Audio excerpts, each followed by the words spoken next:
Motivational Buddha Bharat channel में आपका स्वागत है। गौतम बुद्ध की कुछ अनसुनी कहानियां लेकर आए हैं। चलिए शुरू करते हैं। हरी भरी पहाड़ियों और चमचमाती नदी के बीच बसे अमरपुर के छोटे से सुरम्य गांव में ध्रुव नाम का एक साधारण बुनकर रहता था। ध्रुव अपने उत्कृष्ट हाथ से बुने हुए कपड़ों के लिए जाने जाते थे, जिन्हें वे अद्वितीय कौशल और समर्पण के साथ तैयार करते थे। अपनी प्रतिभा के बावजूद उन्होंने एक साधारण जीवन व्यतीत किया और अपने गांव की साधारण खुशियों से संतुष्ट रहे। हर सुबह ध्रुव सूरज से पहले उठता था। उसके कठोर हाथ करघे पर चतुराई से चलते थे, जीवंत पैटर्न और जटिल डिजाइन बनाते थे। गांव वालों ने उसके काम की प्रशंसा की, लेकिन ध्रुव का असली जुनून सिर्फ बुनाई की कला नहीं थी, बल्कि वह प्यार था जो उसने हर धागे में बुना था। एक दिन जब ध्रुव एक विशेष रूप से सुंदर कृति पर काम कर रहे थे, तो पूरे अमरपुर में आसन्न सूखे की खबर फैल गई। गांव में कई सप्ताह तक सूखा पड़ा रहा और जिस नदी से उनकी फसलें और जानवर जलते थे, वह कम होती जा रही थी। हवा में चिंता व्याप्त थी और आमतौर पर खुश रहने वाला गांव अब चिंता और भय से घिर गया था। ध्रुव ने सामूहिक चिंता को भांपते हुए अपना काम रोक दिया। उन्होंने स्थिति के बारे में और अधिक जानने के लिए गांव के चौराहे पर जाने का फैसला किया।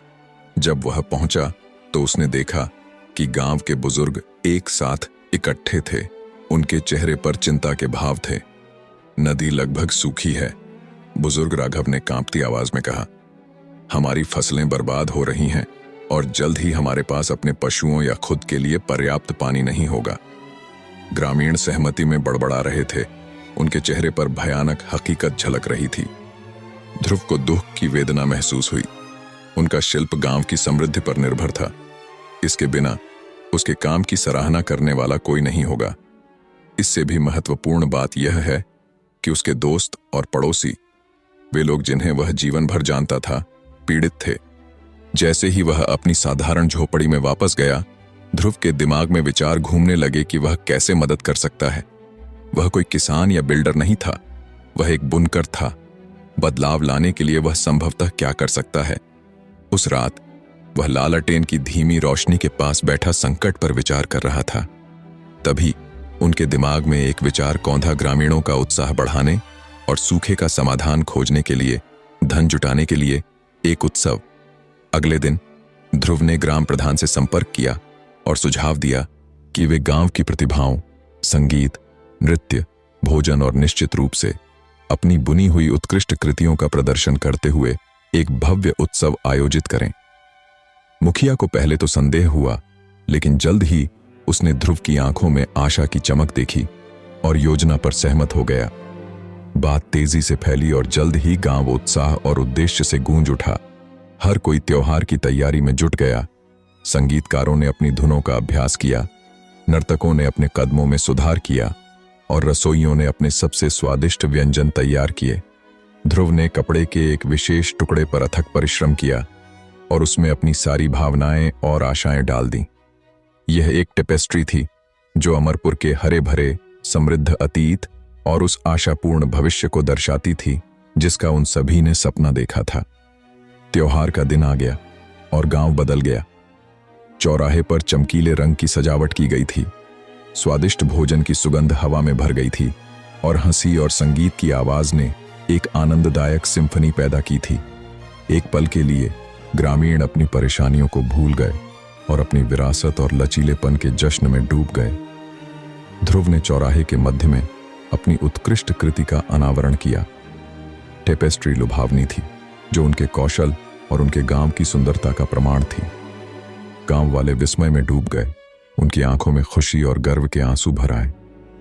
ध्रुव के काम ने उन्हें याद दिलाया कि वे किसके लिए लड़ रहे थे, एक समृद्ध और एकजुट अमरपुर के लिए।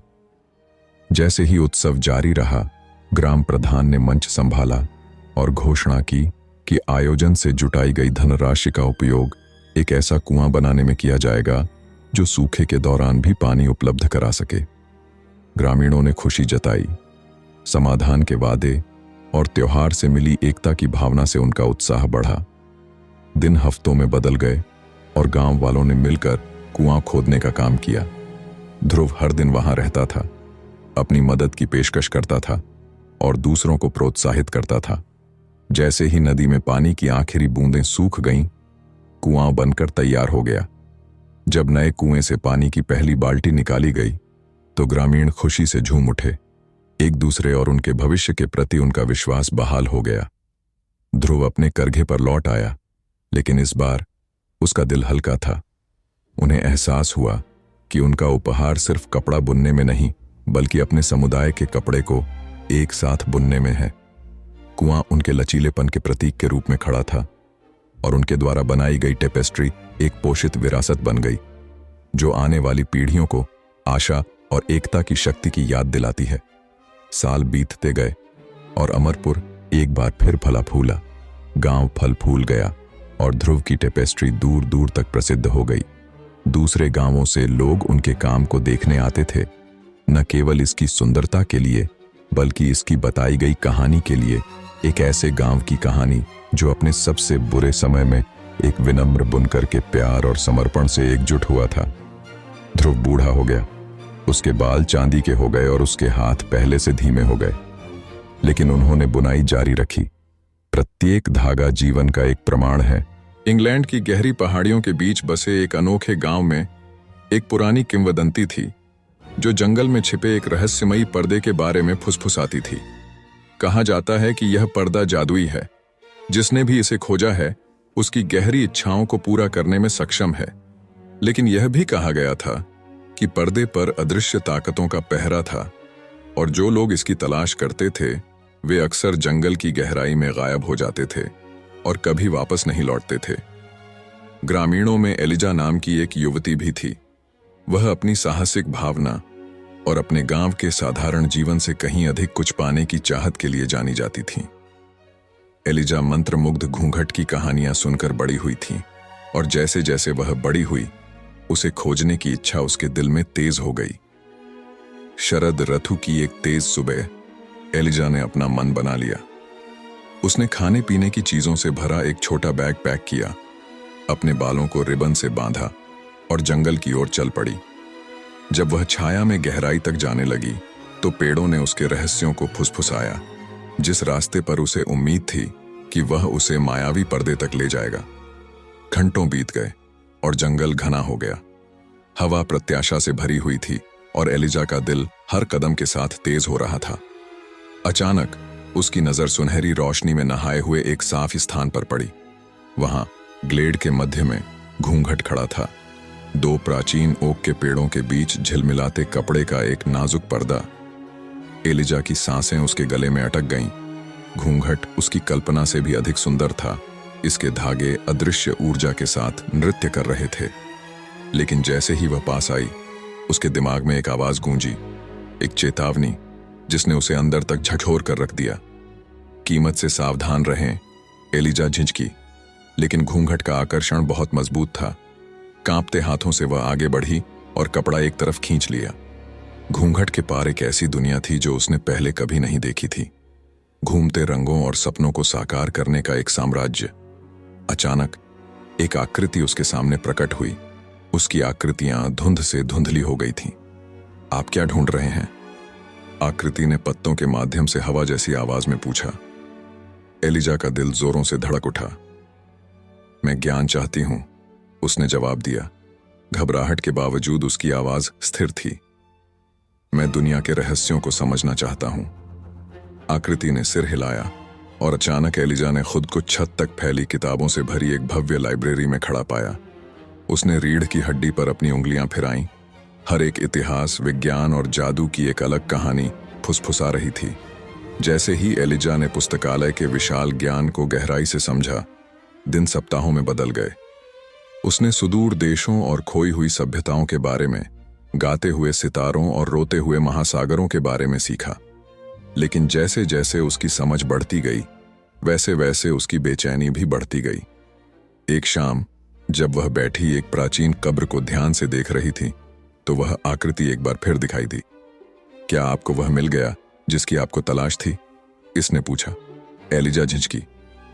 हाँ, लेकिन एक पन्ने पर शब्दों के अलावा भी दुनिया में बहुत कुछ है, उसने धीरे से उत्तर दिया। मैं जीवन का अनुभव करना चाहता हूं, उसके सुख दुख को महसूस करना चाहता हूं। आकृति ने सिर हिलाया और एक पल में एलिजा को रात में एक हलचल भरे शहर में ले जाया गया। ऊपर रोशनी तारों की तरह चमक रही थी और हवा में संगीत गूंज रहा था। एलिजा ने सड़कों पर नृत्य किया। उसका दिल अज्ञात रोमांच से जीवंत था। जब एलिजा ने अपनी किताबों के पन्नों से परे की दुनिया का पता लगाया तो दिन महीनों में बदल गए। उसने दोस्त बनाए और प्यार किया, सफलता की मिठास और असफलता की कड़वाहट का स्वाद चखा। लेकिन हर गुजरते पल के साथ उस पर एक छाया मंडराने लगी, एक खालीपन का एहसास जो हर गुजरते दिन के साथ बढ़ता गया। एक सुबह जैसे ही सूरज छतों पर उग आया, एलिजा ने खुद को वापस जंगल में पाया जहां से यह सब शुरू हुआ था। पर्दा उसके सामने खड़ा था, हमेशा की तरह सुंदर और रहस्यमय। लेकिन इस बार एलिजा का दिल अनिश्चितता से भारी था। अब आप क्या ढूंढ रहे हैं? आकृति की आवाज उसके चारों ओर गूंज उठी। एलिजा ने घूंघट की ओर देखा। उसका मन हजारों अनकही इच्छाओं से दौड़ रहा था। फिर एक गहरी सांस के साथ वह बोली। उसकी आवाज स्थिर और दृढ़ थी। मैं सत्य की तलाश में हूं, उसने कहा। उसके शब्द पेड़ों से गूंज रहे थे। मैं जानना चाहता हूं कि मैं कौन हूं और यहां क्यों हूं। आकृति मुस्कुराई और अचानक उसके चारों ओर का जंगल खत्म हो गया, जिससे एलिजा सितारों के विशाल विस्तार में खड़ी हो गई। उसने ऊपर देखा और नक्षत्र नियति के धागों की तरह चमक रहे थे। आप यहां हैं, आकृति ने धीरे से कहा। खोजने के लिए, सवाल करने के लिए, बढ़ने के लिए। एलिजा ने सिर हिलाया। वर्षों में पहली बार उसके दिल को शांति मिली। धन्यवाद, वह फुसफुसाई। जैसे ही क्षितिज पर भोर हुई, एलिजा आगे बढ़ी और घूंघट को अपने पीछे खींच लिया। दुनिया फीकी पड़ गई, पीछे रह गई केवल उसकी हंसी की गूंज और एक नई शुरुआत का वादा।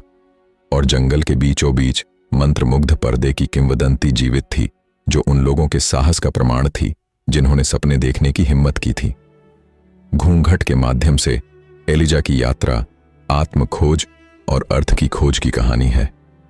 यह एक अनुस्मारक है कि कभी-कभी हम जिन उत्तरों की तलाश करते हैं वे गंतव्य में नहीं बल्कि यात्रा में ही होते हैं, और सच्चा ज्ञान खुले दिल से अज्ञात को अपनाने से आता है।